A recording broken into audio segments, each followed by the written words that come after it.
Cristina, médica residente do 3º ano de psiquiatria do Hospital Prefeito Edivaldo Ossi, em Campinas, e vou falar sobre autismo. Atualmente, autismo está sendo divulgado como transtorno de espectro autista. E por que espectro? Espectro porque ele vai de vários níveis e vai englobar os diversos níveis, desde o Asperger até o autista mais grave. Mas o que se quer mais abordar é como a gente faz esse diagnóstico de autismo. Como são os critérios que é usado para se diagnosticar que se é um autista? Normalmente é usado 3 critérios. O critério da interação social, da linguagem e do comportamento. No critério da interação social, a gente vai ver dificuldade de socialização e de comunicação. Há uma dificuldade no afeto. Você vai perceber que a criança tem uma dificuldade de fazer amigos, há uma dificuldade no contato visual, no olhar, não há olho no olho. É possível perceber, inclusive, que num grupo de amigos, quando houver várias crianças, normalmente o autista ele vai estar isolado. Ele pode iniciar uma conversa por um assunto que a gente diz um assunto restrito, um assunto de interesse dele.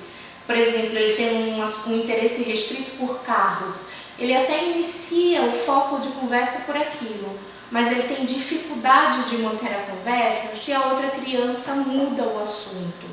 E ele provavelmente vai se retirar da conversa ou se isolar. Outra dificuldade é a comunicação através de face.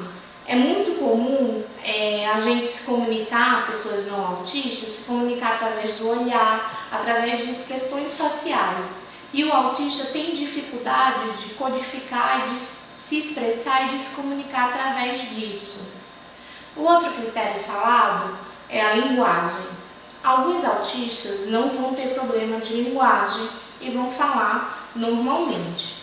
Outros vão ter uma fala estereotipada, diferente, estranha, pausadamente e até rebuscada.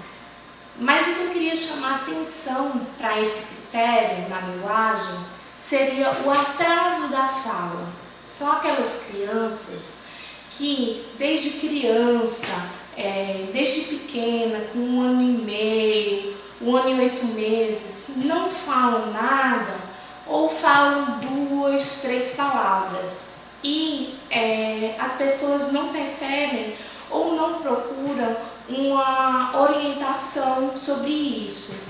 Então, um atraso de linguagem em crianças com 2 anos que não falam nada ou que falam palavras menos do que o esperado para essa idade, deve ser sim investigado, deve ser levado ao pediatra para uma investigação. É comum também nos autistas uma ecolalia. O que é isso?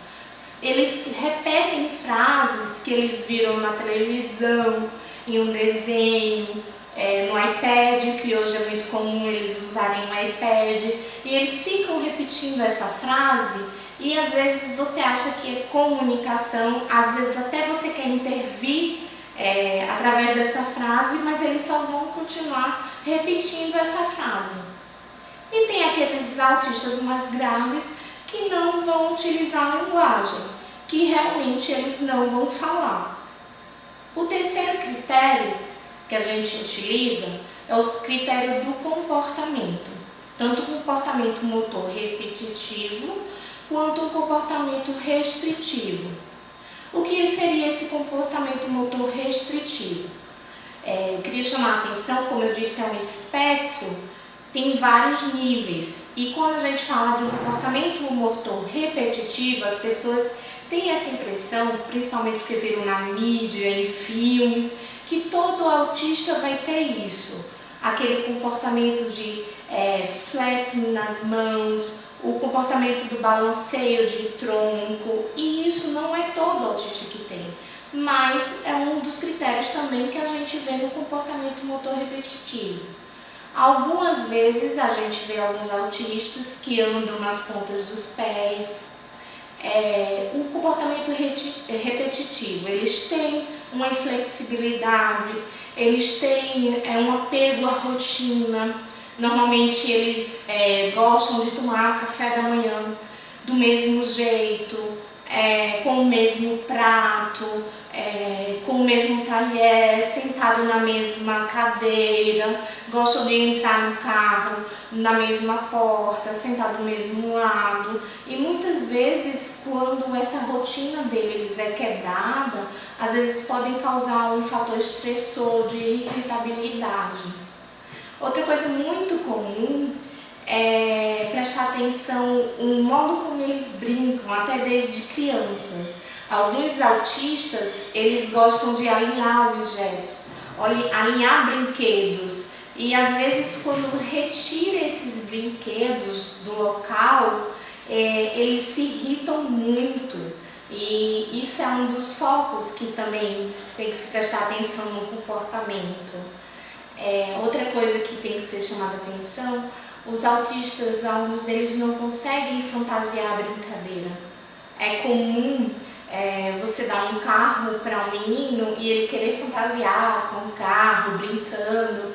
E às vezes você vai dar um carrinho de brinquedo para um autista, ele vai virar o carro e ficar lá várias horas, minutos, girando a roda do carrinho, porque às vezes eles têm um interesse restrito por movimentos circulares. Ou então você vai levar eles para uma sala de brinquedos e ele vai, em vez de se interessar em brincar com os brinquedos, ele vai se interessar pelo ventilador que está lá girando e vai ficar olhando o ventilador girar e se interessar pela hélice.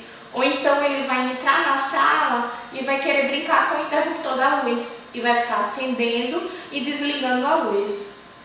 Outra coisa comum também é que eles tenham a hipo ou hiperreatividade sensorial.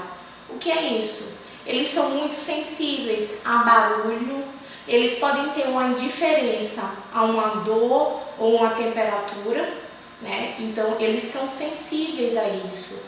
E uma seletividade alimentar, porque às vezes é muito diferente para eles. Por exemplo, alguns só querem comer coisa crocante, biscoito de polvilho, cookies, outros só querem comer coisa líquida, algumas coisas tipo pastosa, outros preferem comer só gelatina. Então isso são exemplos dos 3 critérios que eu tinha falado.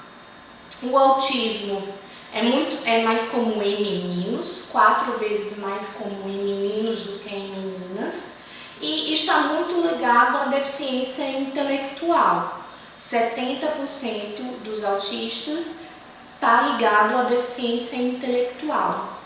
Mas o que se mais pergunta é quais são as causas do autismo? Por que eu tenho um filho autista? E não existe uma causa única. O que se tem estudado e tem visto é que normalmente acredita-se que são vários fatores, principalmente hoje em dia tem visto que há disfunções cerebrais, que a genética está muito ligada, principalmente com a herdabilidade de até 90%, e que os fatores ambientais também têm influência, como por exemplo, idade paternal avançada, baixo peso ao nascer e uso de medicação durante a gestação, como por exemplo o uso de ácido valproico. Então, o que eu queria chamar a atenção aqui é para a gente desmistificar o autismo. Eu não quero dizer que eu quero que todo mundo saia diagnosticando autismo, mas que a gente possa identificar alguns sinais de alerta, principalmente mais cedo. Por exemplo, aquele bebê, aquele recém-nascido, que a mãe aos 6 meses percebe que a criança não tem riso social. Aquele bebê, aquela criança que aos 10 meses vezes a mãe chama pelo nome e a criança não olha. Aquela criança que com 1 ano e meio, com 1 ano e 8 meses, que com 2 anos tem atraso de fala. Não é que ela tem autismo, mas esses são sinais de alerta de que ela precisa procurar um pediatra, que tem que haver uma investigação e que, se for necessário, o pediatra vai encaminhar para o psiquiatra infantil.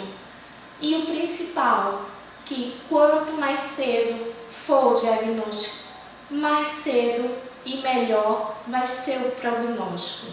É preciso, sim, conscientizar o autismo.